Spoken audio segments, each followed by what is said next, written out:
4 నెలల్లో ఉన్నాయి కాబట్టి ఒకటేసారి అభ్యర్థులను ప్రకటించే విధంగా సీఎం కేసీఆర్ అయితే నిర్ణయం తీసుకోబోతున్నారు. మనం ఒక 2018లో చూసుకున్నట్లయితే ముందస్తు ఎన్నికలకు వెళ్ళడం జరిగింది. ఆ సమయంలో ఒకేసారి 105 సీట్లను ఒకటేసారి ప్రకటించి ఒక సంచలనం అయితే రాజకీయ వర్గాల్లో రేపడం జరిగింది. అదే విధంగా గులాబీ బాస్ ఈసారి కూడా హ్యాట్రిక్ కొట్టే విధంగా దానికి సంబంధించి పక్క ప్రణాళికలు అయితే రూపొందించుకోవడం జరిగింది. ఇప్పటికే బీఆర్ఎస్ అభ్యర్థుల జాబితా కూడా రెడీ చేసినట్టుగా కూడా సమాచారం అంతా ఉంది. ఆల్రెడీ 2 సార్లు అధికారంలో ఉన్న పార్టీ ఖచ్చితంగా ప్రజల్లో ఎంతో కొంత యాంటీ ఇన్కంబెన్సీ అనేది ఉంటుంది. ఆ యాంటీ ఇన్కంబెన్సీని పోగొట్టడానికి దానిలో భాగంగానే గత జూన్ 2వ తారీఖు నుండి కూడా 21 రోజుల పాటు తెలంగాణ దశాబ్ది ఉత్సవాలు నిర్వహించడం జరిగింది. ఈ దశాబ్ది ఉత్సవాల్లో ఒక రకంగా చెప్పాలంటే ఇది ఒక ప్రచారం లాగానే నిర్వహించడం జరిగింది.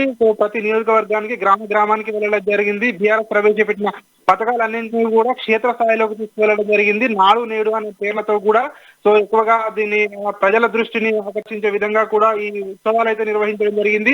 అయితే తెలంగాణలో ఉన్న 119 నియోజకవర్గాల అభ్యర్థులందరినీ కూడా 119 సీట్లను ఒకేసారి ప్రకటించే అవకాశం ఉంది అని చెప్పి కూడా బిగ్ బ్రేకింగ్ అయితే అంతా ఉంది. దాదాపు ఒక 10 రోజుల్లోనే ఒక మంచి రోజున మంచి ముహూర్తం చూసుకొని 119 మంది అభ్యర్థులను కేసీఆర్ ప్రకటించనున్నారు.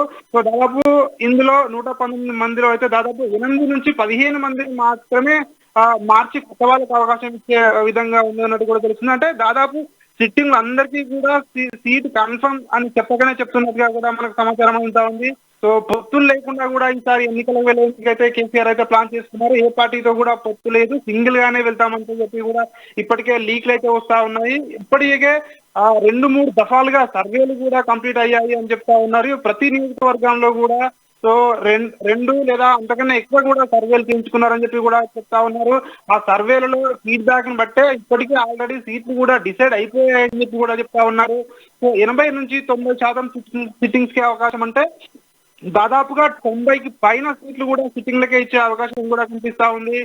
పొత్తులు లేకుండా ఒంటరిగా వెళ్దామని చెప్పి కూడా డిసైడ్ అయ్యారు. ఎన్నికల సమయానికి దాదాపు చెప్పాలంటే 5 నెలల సమయం ఉంది. దాదాపు అంటే కేసీఆర్ మరో 10 రోజుల్లో, అంటే జూలై 1st వీక్ లో కానీ 2nd వీక్ లో కానీ ప్రకటించే అవకాశం ఉంది. అంటే ఈ సీట్లు ప్రకటించిన తర్వాత అభ్యర్థులకు ప్రచారం చేసుకోవడానికి కూడా సమయం కూడా ఎక్కువగా ఉంటుంది. ఇంకా బీజేపీ అండ్ కాంగ్రెస్ పార్టీలు కూడా వాళ్ళు ప్రచారాన్ని స్టార్ట్ చేయక ముందుకే గ్రౌండ్ లోకి వెళ్లి ప్రచారం అయితే నిర్వహించాలి, ఖచ్చితంగా హ్యాట్రిక్ కొట్టాలనే ఆ నిర్ణయంతో కేసీఆర్ ఉన్నట్టుగా కూడా తెలుస్తా ఉంది. అందులో భాగంగానే ఒకటేసారి 119 మంది అభ్యర్థులను ప్రకటించి రాజకీయాల్లో ఒక సంచలనం రేపాలని చెప్పి కూడా కేసీఆర్ అయితే చూస్తా ఉన్నట్టు తెలుస్తుంది. ప్రియా, బీఆర్ఎస్ పార్టీ నేతలనే వేరే అభ్యర్థులను మార్చే అవకాశం ఉందా, లేదా పక్కా పార్టీల నుంచి ఎవరినైనా ఆహ్వానించి వారిని బీఆర్ఎస్ పార్టీలో అభ్యర్థులుగా నియమించే అవకాశం ఉందంటారా?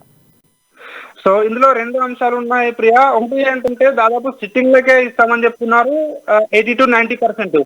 రెండో విషయం ఏమంటున్నారంటే మొత్తం సీట్లు ఒకటేసారి ప్రకటిస్తామంటున్నారు. ఈ ప్రకటించే దాంట్లో ఏం చెప్తున్నారంటే దాదాపు 8 నుంచి 15 మందిని మారుస్తామంటున్నారు. ఈ 15 మంది ఎవరైతే దాదాపు ఉన్నారో ఇందులో ఖచ్చితంగా వేరే పార్టీ నుంచి వచ్చే వాళ్ళకు కూడా ఉండే అవకాశం ఉంటుంది, లేదా కొత్త వాళ్ళని కూడా మార్చే అవకాశం ఉంటుంది అని కూడా చెప్తున్నారు. ముఖ్యంగా ఏంటంటే ఇప్పటికే కాంగ్రెస్ పార్టీ నుంచి కూడా ఆ పెద్ద నాయకులు జాయిన్ అవుతారు మా వద్ద అని చెప్పి కూడా లీకులు అయితే వస్తున్నాయి. కొంత సోషల్ మీడియాలో కూడా లీకులు వస్తున్నాయి. కాంగ్రెస్ పార్టీలో సీనియర్లు అయినటువంటి జానారెడ్డి, ఉత్తమ్ కుమార్ రెడ్డి, జగ్గారెడ్డి ఇలాంటి నాయకులు కూడా మాతో టచ్ లో ఉన్నారని చెప్పి కూడా లీకులు అయితే వస్తా ఉన్నాయి. వాళ్ళు కూడా ఇప్పటికే ఏఐసిసి మెంబర్స్ వచ్చి కూడా వాళ్ళని అయితే బుద్ధగిస్తా ఉన్నారు. అంటే వాళ్ళు ఏం చెప్తున్నారంటే మేము ఏ పార్టీలోకి వెళ్ళట్లేదు, మాపై ఇలాంటి దుష్ప్రచారం చేస్తున్నారని చెప్తున్నారు. మొత్తానికి చూస్తున్నట్టయితే అంటే ఖచ్చితంగా ఇందులో 8 నుంచి 15 మంది ఎవరైతే ఉన్నారో ఇందులో బయట నుంచి వచ్చే వాళ్ళు కూడా ఉండే అవకాశం అయితే ఉంది. ప్రియా, రాజు మూడోసారి కూడా హ్యాట్రిక్ కొట్టాలనేటువంటి నెపంతో ఉండేటువంటి సీఎం కేసీఆర్ అసలు ఉండే వాళ్ళని అభ్యర్థులను తీసేసి కొత్త అభ్యర్థులకు అవకాశం ఇవ్వడం పట్ల ఏమైనా మార్పులు కనిపిస్తాయంటారు? ఒకవేళ ఓటమి పాలైతే వాళ్ళు, అంటే ఇంత గ్రౌండ్ వర్క్ చేసిన కేసీఆర్ దీని గురించి ఏమనుకున్నారంటారు? అసలు దీన్ని మనం ఎలా చూడొచ్చు? ప్రియా, కేసీఆర్ స్ట్రాటజీ ఒకసారి మనం చూసినట్టయితే కేసీఆర్ ఏం ఆలోచిస్తున్నారంటే ఆల్రెడీ ఇప్పటికే సిట్టింగ్లకు అవకాశం ఎందుకు ఇస్తానా అంటున్నారంటే గ్రౌండ్ లెవెల్లో బీఆర్ఎస్ పార్టీలో విపరీతమైన పోటీ నెలకొంది టికెట్ల విషయంలో కానీ. ఎందుకంటే బీఆర్ఎస్ మొదటిసారి అధికారంలోకి వచ్చినప్పుడే దాదాపు కాంగ్రెస్ నుంచి కూడా చాలా మంది సిట్టింగ్లు కూడా బీఆర్ఎస్ పార్టీలోకి రావడం, అప్పుడు టీఆర్ఎస్ పార్టీలో జాయిన్ కావడం జరిగింది. 2018లో రెండోసారి విజయం సాధించిన తర్వాత దాదాపు ప్రతిపక్ష లేకుండా కూడా అంత దాదాపు అందరు కూడా బీఆర్ఎస్ లో జాయిన్ అవ్వడం జరిగింది. సో ఈ విధంగా చూసుకున్నట్టయితే ప్రతి నియోజకవర్గంలో కూడా 2 కంటే లేదా 3 కంటే ఎక్కువగా కూడా అభ్యర్థులు అయితే ఉన్నారు. సో ఈ అభ్యర్థుల్లో వ్యతిరేకత వస్తుంది, పోటీ వస్తుంది. అందుకని చెప్పి దాదాపు సిట్టింగ్ లో మార్చకపోవడమే సో బెటర్ అనే ఉద్దేశంతో సో అది ఒక స్ట్రాటజీ అయి ఉండొచ్చు. లేదంటే ఇంకొకటి ఏంటంటే ముందుగానే ప్రకటించడం వల్ల కూడా ఎవరైతే ఆశావాహులు ఉన్నారో వాళ్ళందరినీ బుజ్జగించడానికి కూడా సమయం కూడా దొరుకుతుంది. ఒకవేళ బుజ్జగించినా కూడా వాళ్ళైతే ఎవరైతే వినలేదో సో వాళ్ళు ఒకవేళ పార్టీని వీడినా కూడా సో ఏ విధమైన ప్రభావం ఉండదు. ఎందుకంటే దాదాపు 2-3 నెలల సమయం ఉంటుంది కాబట్టి ఎన్నికలకి.